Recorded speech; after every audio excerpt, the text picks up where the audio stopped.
Catus, Maximus here. Figure it's about time to do another speed wrench video. This time with an Armstrong. This happens to be whatever the model number is, 12935. An old Armstrong, American made. This is a company that was eventually acquired by like Apex Group, I think, who owns Gear Wrench, and was sunsetted just a few years ago, or they started transitioning to their more primary products like Gear Wrench. Armstrong has been a long name in tools. It was a real shame to see them go away. They made a lot of tools for like Napa Auto Parts.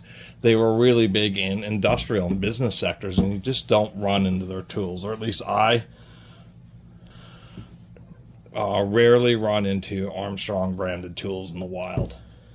I'll run the Proto 10-to-1, Snap-on 10-to-1, Mac, so many other brands. The Armstrongs are hard to find. I think primarily that business sales, and they were more expensive than Williams. You run into a lot more Williams because arguably Williams is about the same quality, but Armstrong, many of their tools I'd easily say are very comparable or competitive with like Snap-on, or maybe like Koken or Nepros of the Japanese brand, or Stahlwheel or Hazet of German brands. They always were pretty good. So I only paid $10 for this. Had to put a little oil in here, but it just has a really thick, solid, just full-size handle here. Really like that. It has quite a bit of mass. Nice deep chrome finish, although I'll have to admit that we do have a little bit of rust marks there, but it's not the worst. I really like this long, deep anvil. You just get excellent traction and purchasing that socket. It has a pretty strong detent.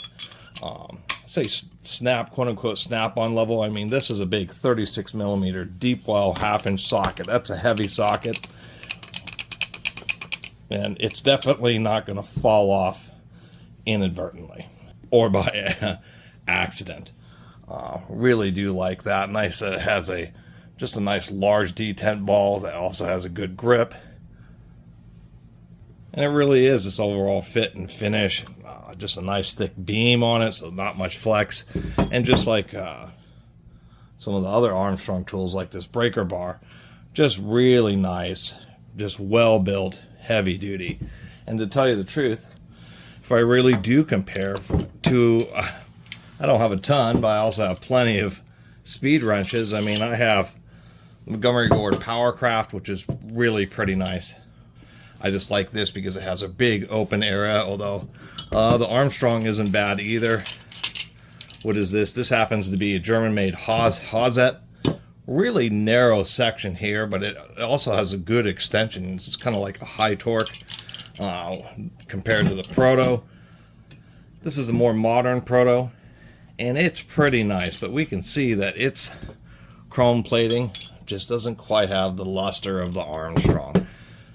And of course, Protos are known for making tools, and actually in a lot of their tests, they make tools that are strong and that deliver, but are a little bit more price competitive, and it's just things like not as good. Things that don't mean as much. Having a good quality steel and proper heat treatment is what they focus on. Chrome plating isn't as thick. Maybe they are a little bit more loose with the quality control.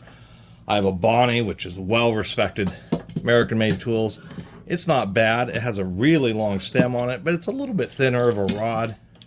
I mean, I have a Snap-on, which has the rotating handle. Really like that a lot. The Snap-on is pretty nice, and I kind of like it because it has a shorter stem. This is an old Snap-on from like the 1950s or something, so maybe it's not fair to compare to a much more modern Armstrong. The Craftsman with the rotating handle. I have a Proto Challenger here. I have the ubiquitous SK. The SK is pretty nice, but still what we notice here is maybe the Hazet has the biggest handle, and maybe the Snap-on. All these have kind of small handles, and that's what really kind of sets this Armstrong apart, is just having this big chunk of steel back here. So anyway, these things are still valid and still used, particularly when you have to work on a lot of fasteners, particularly, mentioned often aircraft, where you have to run in fasteners, and you need to really be careful about the torque that you place on them. And speed wrenches are pretty good. Even of running into faster and just feeling just the right amount of tension. And they really kind of come into their own with impact swivel sockets of the CV joints. Anyway, that's my review of the Armstrong 1/2-inch speed wrench. It really is a nice wrench. Probably one of my best speed wrenches yet. Besides, if it had one of these spinning collars, it would really be the best. So anyway, thanks for watching. See you next time.